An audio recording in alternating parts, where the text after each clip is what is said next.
Hello and welcome to Newsmax TV. I'm John Bachman. We're here in New York City and we're talking with Taya Kyle, who is the widow of Chris Kyle. And from 1999 to 2009, he recorded more kills as a Navy SEAL sniper than anybody in history. Sadly, his life was cut short in February when he was shot at a shooting range in Texas, his home state. But now he has a new book out, or his book has been re-released as a new edition, and Taya's here to talk to us about it. Thanks for being with us. Thank you for having me. But first, tell us how you're doing and how the book tour is going so far.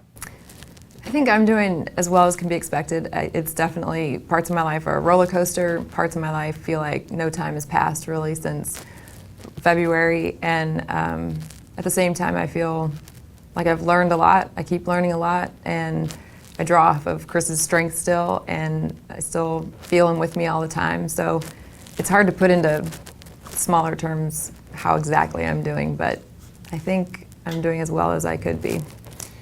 I interviewed Chris when this book first came out, and I really enjoyed talking to him. And we've learned so much more about Navy SEALs in the past few years since the bin Laden raid, and there's just been this incredible demand from the American public to know who these guys are. And the more we learn about them, we come to find out they're regular guys. You know, they have some exceptional skills, but they're regular people. What have you enjoyed most about more people getting to know Chris's story and getting to know who he is? Well, I think that one of the things that I really respect Chris for, and one of the things that I enjoy, is seeing how much of an impact it makes in many people's lives, because Chris was humble. He didn't want to do a book about himself, but he knew other people were going to write the book, so he finally decided that he would do it so that he could give credit to other people he served with, and he did that very well.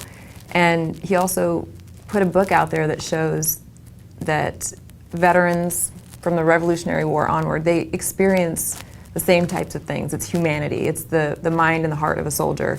So you get to see the action and the things that are interesting in the Navy SEAL stuff, but you also get to see just military life in general.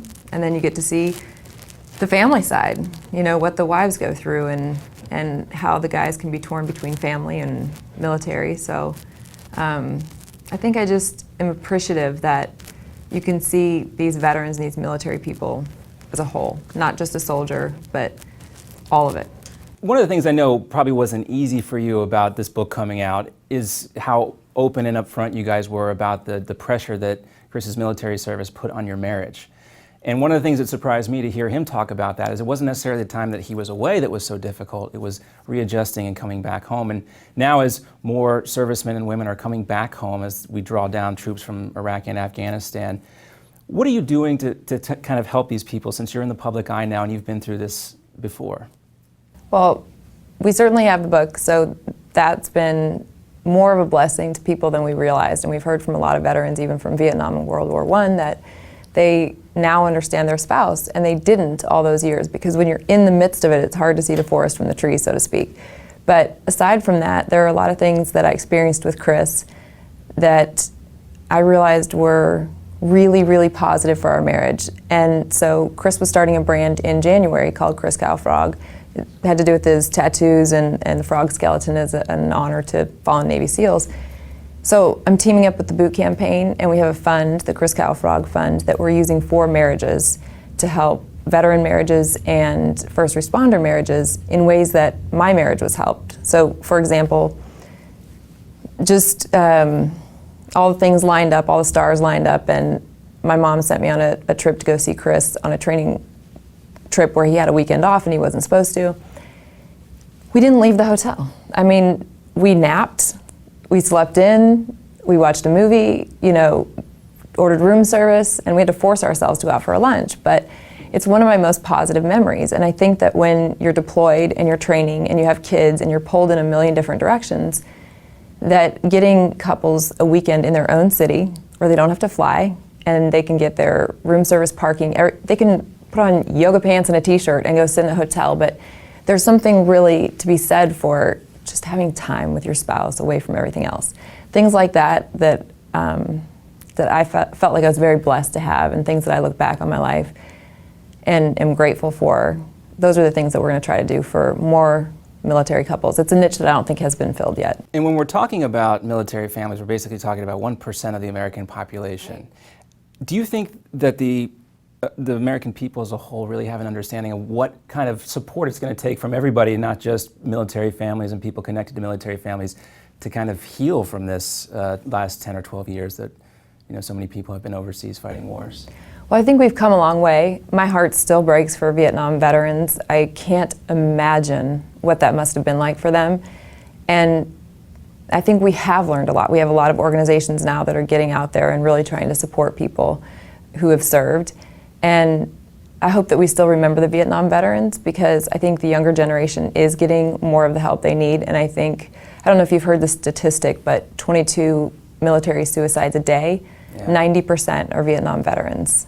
And I think that just shows you what a lack of support does for people who are over there sacrificing all of this. I mean, they're writing a blank check to the United States of America for a price up to, including their life, and to come home to a nation that doesn't even really know that they're at war or care that they're at war. That's what we're trying to overcome. So I think these organizations are good. I think we're getting there. I think we're making progress.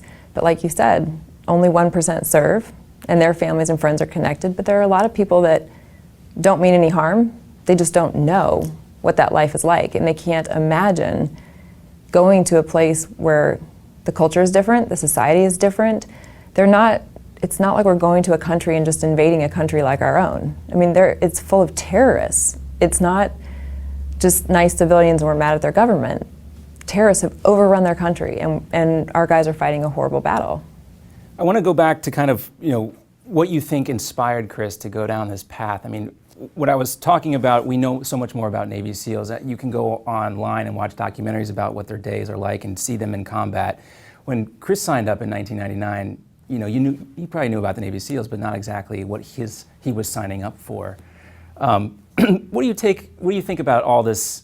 We have movies now. Obviously, there's this book as well, but there's a lot of information out there about Navy SEALs. And what did Chris think about the popularity of the SEALs in the recent years? Well, it's an interesting question because, when Chris signed up, he didn't know anything about the SEALs. He signed up because the Marine recruiter was out to lunch, literally, and ended up talking to a Navy recruiter who told him about this group called, the SEALs. I think that it's definitely always been frowned on to do movies and books and all of that, but the SEALs were so effective and doing such a phenomenal job that they needed more of them to do the jobs that needed to be done. So they needed to recruit. So in order to recruit, they were a little more willing to have people out there in the public eye showing what they do. And I think there's a certain part of their experience that they're not going to let out. I mean, certainly what's in the book is not anywhere really close to all of what Chris did. So they're very protective about some of the things they do. At the same time, it's more visible. So I think that it's possible that they will have such a large number that maybe somebody will have to start another smaller group to do something else. I don't know. It's an interesting question. Right now, they're pretty good about keeping certain things under wraps. But I'm sure, but it's nice to see these guys getting their due, so to speak. And it's what they do is obviously so important, and folks need to hear about this. I'm sure they can keep certain things secret. I actually do want to comment on that real quickly, because I know what you're saying, that they certainly deserve credit or something, but part of the trident is that the eagle's head is bowed in humility. That's part of their code. And so it really is frowned on to do a book that you would be talking about yourself or saying, you know what, I'm due some credit and I want people to know I'm the guy that did this or I'm the guy that did that. And doing a book at all was something that made Chris very nervous because he didn't believe in it. But like I said, there was a very noble reason for him doing it, and that's why he wanted to give away all the proceeds. It wasn't about the money or look at me. It was about giving credit to Mark Lee and Ryan Job, guys who he served with, and guys who didn't die but who were very honorable. So I think there is a difference, and we have to be careful. Chris's book was well received in the community because they reserved judgment until they saw it, and when they saw it, they said, he did it right. He stayed true to himself and didn't share anything that shouldn't be shared and didn't make it about him. So I think you just have to be careful that you're doing it for the right reasons. And it obviously led to more. I mean, people wanted more of Chris Kyle as soon as they got a taste of him. He was on a nationally televised TV show. And you know, who's to say what else would have come if he were still here with us today. It's hard to say what's more inspiring, your story that you shared with us here today, or the story that's in this book, in Chris's book, and some of the additional stuff that's in the new Memorial Edition. Taya, Kyle, it's been a pleasure talking with you. Thanks for the time. Thank you. And I hope to talk to you again soon. Thank you. I appreciate it. And thank you for watching Newsmax TV.